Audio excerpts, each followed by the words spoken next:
जय Hind and hello guys, स्वागत है आपका आपके अपने YouTube चैनल ज्ञानदेही होस्ट में। और इस वीडियो में मैं आपको बताने वाला हूं राजस्थान 4th ग्रेड भर्ती 2025 अप्लाइंग ऑनलाइन प्रोसेस के बारे में कि कैसे आपको 53,749 पोस्ट का फॉर्म फिलअप करना है। गाइस वैसे तो मैं इसके फॉर्म फिलअप की वीडियो ऑलरेडी बना चुका हूं, बट मैं आपको यहां पर लगातार इसके लेटेस्ट अपडेट के साथ में वीडियोस प्रोवाइड करा रहा हूं, क्योंकि आपके सामने कुछ ना कुछ प्रॉब्लम आ रही है। जैसे कि अभी रिसेंटली आपको OTP की प्रॉब्लम फेस करनी पड़ रही होगी। आप जब इसमें फाइनल सबमिट वाले ऑप्शन पर जाते हो तो आपको OTP नहीं आ रहा होगा। इसका सोल्यूशन आपको दिया जाएगा। और इसके अलावा जो भी आपके सामने इशू आ रहे फॉर्म भरते समय उनके सभी के सोल्यूशन, उन सभी का जो आपका हल है वो इस वीडियो के अंदर दिया जाएगा, ताकि आप अपना फॉर्म बिना किसी मिस्टेक के भर सके। तो वीडियो को आपको पूरा देखना है, और अगर फिर भी कोई सवाल डाउट रह जाए तो आप कमेंट के माध्यम से पूछ लीजिएगा। अब चलिए शुरू करते हैं। गाइज अगर आपने अभी तक वीडियो को लाइक शेयर नहीं किया हो तो आप वीडियो को लाइक शेयर कर दीजिएगा, साथ ही साथ चैनल जरूर सब्सक्राइब कर लीजिए, क्योंकि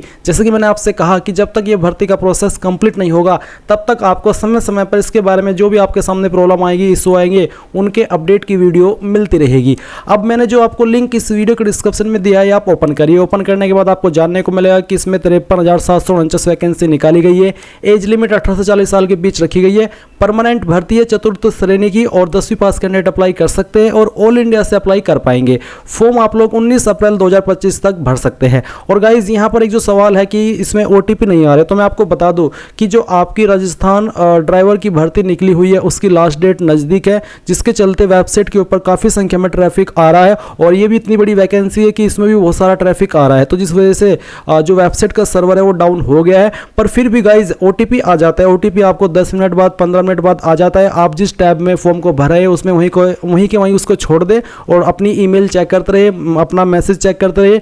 जैसे ही OTP आई वो वहाँ पर डाल दे, या फिर आप रात में 1 बजे, 2 बजे या फिर 3 बजे, यानी कि जितना भी लेट हो सके रात में, तब ट्राई कीजिए फॉर्म भरने की। उस वक्त वेबसाइट के ऊपर ट्रैफिक बहुत ही कम होगा और आपको स्मूथली जो OTP है आपका वो आ जाएगा। या फिर आप 1 से 2 दिन वेट कर लीजिए। जैसे ही आपकी राजस्थान ड्राइवर की लास्ट डेट निकल जाएगी जो कि 28 मार्च है, उसके बाद में वेबसाइट के ऊपर ट्रैफिक थोड़ा घट जाएगा, तो ऐसे में वेबसाइट फिर से सही से काम करने लग जाएगी। इसका यही एकमात्र सॉल्यूशन है जो कि अपने आप ही सही होगा, या फिर जो मैंने आपको तरीका बताया उस वक्त भी अपना आप फॉर्म फिल करने का ट्राई कर सकते हैं। तो ये चीज़ आपको क्लियर हो गई। अब बात करते हैं कि इसमें आप कैसे अप्लाई करेंगे। गाइज ये लिंक ओपन करने के बाद आप यहाँ पर आइएगा, और मैंने OTR के लिए एक अलग से स्पेशल वीडियो बनाई हुई है। तो अगर आपने OTR करके नहीं रखा SSO की वेबसाइट के ऊपर, तो आप इस वीडियो को वॉच करके रजिस्ट्रेशन कर लीजिएगा। जब आप एक बार OTR कर लेंगे तो फिर आपको बार बार अपनी सेम इन्फॉर्मेशन भरने की आवश्यकता नहीं पड़ेगी, वो आपकी ऑटोमेटिकली वहाँ पर देखने को आपको मिलेगी। आप डायरेक्टली लॉगिन करके अपना फॉर्म बहुत ही कम जानकारी के साथ में भर पाएंगे।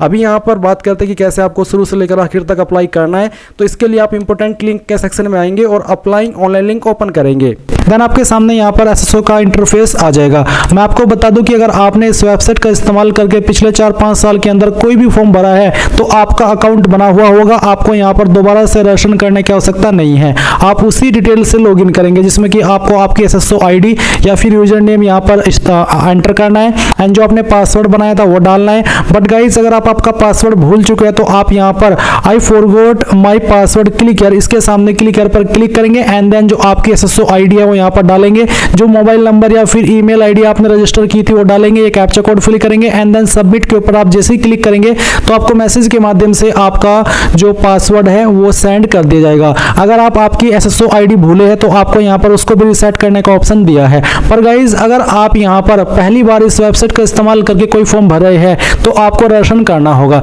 इसके लिए आप यहाँ पर रजिस्ट्रेशन के ऊपर क्लिक करेंगे, फिर आपको यहाँ पर सेलेक्ट करना कि आप इनमें से किस माध्यम से लॉगिन होना चाहते हैं। तो यहाँ पर आपको जन आधार का भी ऑप्शन दिया है और गूगल का भी ऑप्शन है, तो आप यहाँ पर गूगल सेलेक्ट कर लीजिएगा। गूगल सेलेक्ट करने के बाद में आपको आपकी ईमेल ID का यहाँ पर इस्तेमाल करना है। कोई भी ईमेल ID आप यहाँ पर डालिए, एंड देन नेक्स्ट के ऊपर क्लिक कीजिए। अब गाइस यहाँ पर आपके सामने कुछ ऐसा इंटरफेस आएगा। जैसे ही आप अपनी ईमेल ID एंड उसका पासवर्ड डाल करके लॉगिन कर लेंगे, अब आपको यहाँ पर आपकी SSO ID बना लेनी है। आप अपनी ईमेल ID के अकॉर्डिंग जो SSO ID फैच की गई है, अगर यही रखना चाहते तो ये भी रख सकते हैं। अगर आपको इसमें कोई बदलाव करना है तो वो भी आप कर सकते हैं। फिर आपको एक पासवर्ड बनाना है नया, और आपका एक पासवर्ड कैसा होगा वो आप देख लीजिए। पासवर्ड के अंदर इंग्लिश का कैपिटल लेटर कम से कम एक, स्मॉल लेटर कम से कम एक, ज़्यादा कितने भी हो सकते हैं, स्पेशल कैरेक्टर और साथ ही डिजिट का आपको इस्तेमाल करना है। तो कुछ इस तरह का पासवर्ड बनाने के बाद में उसको दोबारा डालेंगे, वेरीफाई कर देंगे, अपना मोबाइल नंबर डालेंगे जो कि आप रजिस्टर करना चाहते हैं, और यहाँ पर ईमेल आपकी ऑलरेडी दी गई है। इसके बाद में आपको रजिस्टर के ऊपर क्लिक करना है। अब गाइज आपके सामने लॉगिन का पेज आएगा, जैसा कि आप यहाँ पर देख सकते हैं। अब आपको यहाँ पर वो आपकी SSO ID डालनी है जो कि अभी आपने बनाई है, या फिर आपका यूजर नेम डालना है,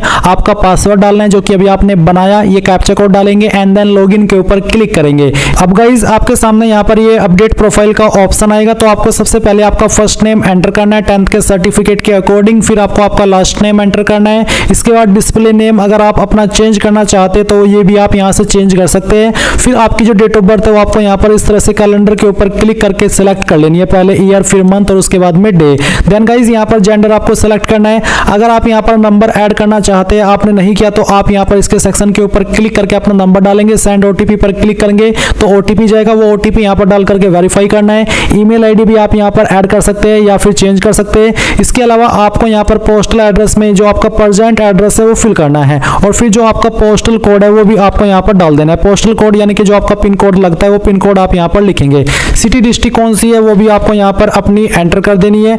एंड इसके बाद में गाइस आपकी जो स्टेट है वो भी आपको यहाँ पर सेलेक्ट कर लेनी है। फिर अगर आपकी बहामासा ID है तो वो आप यहाँ पर डाल देंगे, अगर नहीं है तो आप इसको ऐसे ही छोड़ दें। जन आधार ID है तो वो यहाँ पर डाल देंगे एडिट के ऊपर क्लिक करके, नहीं तो आप इसको ऐसे ही छोड़ देंगे। एंड उसके बाद में अगर आपका आधार ID है तो आप यहाँ पर डालेंगे, कोई ओल्ड SSO ID है तो आप यहाँ पर दे देंगे। एंड उसके बाद में इन सभी जानकारी को चेक करते हुए आप अपडेट के ऊपर क्लिक करेंगे। प्रोफाइल की जानकारी अपडेट करने के बाद में गाइज आपको यहाँ पर लेफ्ट साइड में सिटीजन एप्स G2C इसके ऊपर क्लिक करना है। इसके ऊपर क्लिक करने के बाद आपके सामने ये सभी एप्स आ जाएंगे। आपको यहाँ पर रिक्रूटमेंट पोर्टल सर्च करना है, तो आप यहाँ पर REC लिख दीजिए और जो रिक्रूटमेंट पोर्टल का ऑप्शन है ये आपको टिक करना है। अब गाइज आपके सामने यहाँ पर ऑनगोइंग रिक्रूटमेंट सेक्शन के अंदर सबसे नीचे की तरफ क्लास 4 एम्प्लॉय डायरेक्ट रिक्रूटमेंट 2024 देखने को मिलेगी। आप अप्लाई नाउ के ऊपर क्लिक करेंगे। इसके ऊपर क्लिक करने के बाद में आप यहाँ पर क्लास 4 इसके ऊपर क्लिक करेंगे एंड देन जो आपने OTR के अंदर इन्फॉर्मेशन भरी थी वो आपको रिव्यू करने का मौका मिलेगा। अगर आप OTR के अंदर दी हुई जानकारी को अपडेट करना चाहते हैं, कोई जानकारी आपको लग रही है इनमें से गलत, तो आप अपडेट के ऊपर क्लिक करके अपडेट कर लीजिएगा, नहीं तो आप यहाँ पर प्रोसीड पर क्लिक करेंगे।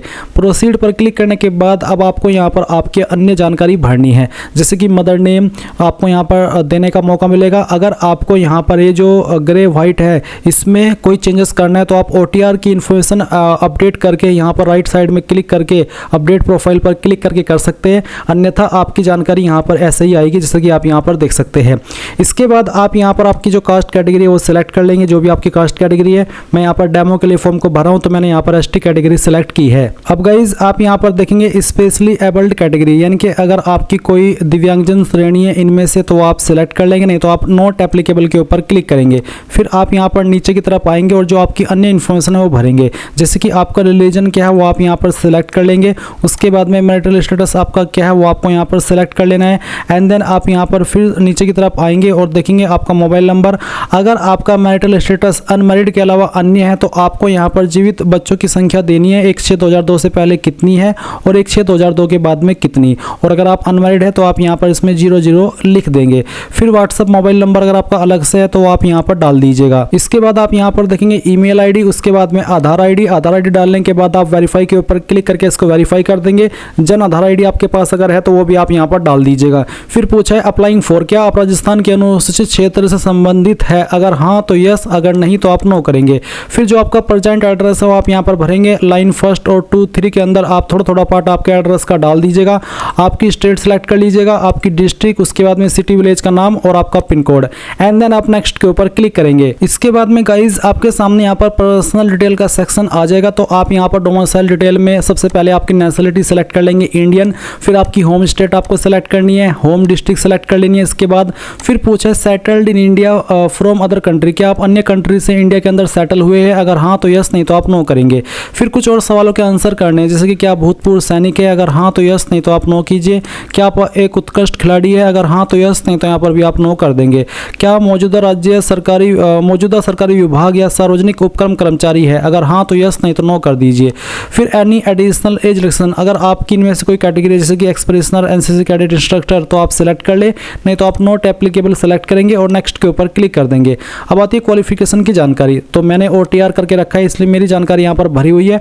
और क्योंकि अगर आप पहली बार एसएससी की वेबसाइट का इस्तेमाल करके कोई फॉर्म भर रहे हैं तो आपको यहाँ पर सबसे पहले सेकेंडरी यानी कि 10वीं की इन्फॉर्मेशन देनी है।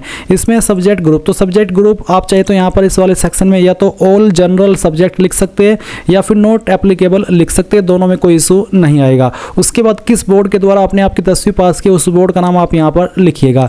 फिर आपका रोल नंबर क्या था या इनरोलमेंट नंबर क्या था, कोई एक चीज़ आप यहाँ पर डाल दीजिए। उसके बाद आपके नंबर किसके अंदर थे, CGPA, ग्रेड, परसेंटेज, तो जो भी था वो आप सेलेक्ट कर लीजिए। मेरा परसेंटेज है तो मैंने परसेंटेज सेलेक्ट किया है। किस साल के अंदर पास कर ली थी वो साल सेलेक्ट कर लेंगे और परसेंटेज आपकी कितनी थी या फिर ग्रेड आपकी कितनी थी वो यहाँ पर भर दीजिएगा। अगर आपने 12वीं भी की है तो आप 12वीं की इन्फॉर्मेशन भी सेम तरीके से भरिए, पहले सब्जेक्ट ग्रुप, फिर उसके बाद में बोर्ड का नाम, 12वीं का रोल नंबर, नंबर किसके अंदर थे वो, आपका पासिंग ईयर और आपकी परसेंटेज। अगर आपने कोई डिप्लोमा किया तो उसकी जानकारी भर सकते हैं सेम तरीके से, ग्रेजुएशन की है तो उसकी जानकारी भी आप यहाँ पर भर सकते हैं। उसके बाद आप नीचे की तरफ आएंगे और नेक्स्ट के ऊपर क्लिक कर देंगे। अब आता है आइडेंटिफिकेशन एंड इनक्लोजर। तो आप यहाँ पर आपका फोटो साइन अपलोड करेंगे। फोटो का साइज 50 से 100 KB के बीच में और सिग्नेचर का साइज 20 से 50 KB के बीच में रखा है। तो चूज फाइल के ऊपर क्लिक कीजिए और जहाँ पर भी आपकी फोटो फाइल है वो आपको सिलेक्ट कर लेनी है। मैं इस फॉर्म को डेमो के लिए भर रहा हूँ तो मैं यहाँ पर एक रैंडम फाइल ही अपलोड करने वाला हूँ। तो चलिए मैं इस फाइल को सिलेक्ट करता हूँ, ओपन करता हूं। मैंने यहाँ पर जो फोटो अपलोड किया इसके नीचे डेट लिखी है, पर आपको डेट लिखना अनिवार्य नहीं है, आप लिखना चाहे तो लिख सकते हैं। और अगर आप लिखेंगे तो 3 महीने से पुरानी ज़्यादा डेट मत लिखिएगा। और फिर से कह दूं कि डेट लिखना अनिवार्य नहीं है, बस मेरे पास ये फोटो अवेलेबल था तो मैंने इसको यहाँ पर अपलोड कर दिया। अब आप आपका सिग्नेचर अपलोड करेंगे तो जहाँ पर भी आपकी साइन की फाइल है वो आप यहाँ पर सेलेक्ट कर लीजिएगा और उसके बाद में आप यहाँ पर इसको ओपन करेंगे तो आपका सिग्नेचर इस तरह से आ जाएगा। विजिबल बॉडी मार्क, आपकी बॉडी के ऊपर निशान जिससे आपकी बॉडी की पहचान होती है। अगर आपकी बॉडी के ऊपर ढूंढने के बाद भी कोई मार्क नहीं है तो आप यहाँ पर नो मार्क लिख दीजिएगा और उसके बाद आप यहाँ पर नेक्स्ट के ऊपर क्लिक कीजिएगा। अब आपके सामने प्रेफरेंसेस का ऑप्शन आ चुका है। तो आप पहली प्रेफरेंस इनमें से किस डिपार्टमेंट को देना चाहते हैं वो आपको सेलेक्ट कर लेना है। सेकंड प्रेफरेंस किसको देनी है, थर्ड प्रेफरेंस किसको देनी है, इस तरह से आप दे दीजिएगा आपकी चॉइस के अकॉर्डिंग और फिर नेक्स्ट के ऊपर क्लिक करिएगा। नेक्स्ट के ऊपर क्लिक करने के बाद जो भी जानकारी आपने शुरू से लेकर अभी तक भरी है उसका प्रीव्यू आपके सामने है। और यहाँ पर गाइज अगर आपके सामने हैंड रिटन डिक्लेरेशन अपलोड करने का ऑप्शन आए और लाइव फोटो का ऑप्शन आए तो आपको लाइव फोटो अपलोड करना है और हैंड रिटन डिक्लेरेशन के अंदर क्या अपलोड करना है वो जान लीजिए।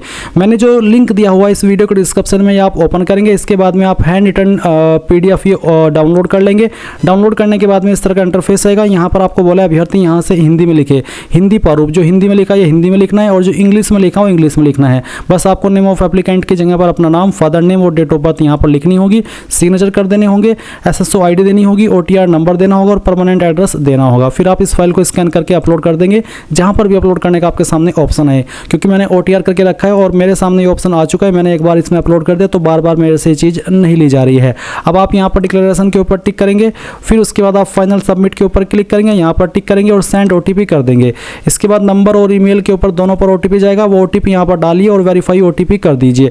अगर गाइज आप लोग इस फॉर्म को पहली बार भर रहे हैं SSO की वेबसाइट का इस्तेमाल करके तो आपको यहाँ पर एप्लीकेशन फीस पे करने का एक ऑप्शन देखने को मिलेगा। और अगर आप यहाँ पर SSO की वेबसाइट का इस्तेमाल करके पहले भी फॉर्म को भर चुके हैं तो गाइज फिर आपको यहाँ पर कोई फीस पे करने का ऑप्शन नहीं मिलेगा, डायरेक्टली आप अपने फॉर्म का फाइनल प्रिंट आउट ले पाएंगे। तो आप देख सकते हैं कि मेरे सामने यहाँ पर कोई पेमेंट करने का ऑप्शन नहीं आया और डायरेक्टली मेरा फॉर्म फाइनल सबमिट हो चुका है। अभी आप यहाँ पर प्रिंट के आइकन के ऊपर क्लिक करेंगे। अगर आपके पास प्रिंटर मौजूद नहीं है तो आप इसको PDF के रूप में सेव कर लेंगे और बाद में प्रिंट करा लीजिएगा। इस तरह से आप लोग राजस्थान 4th ग्रेड कर्मचारी भर्ती 2025 फॉर्म को भरेंगे। आई होप ये प्रोसेस आपको पसंद आया होगा। So thanks for watching. जय हिंद।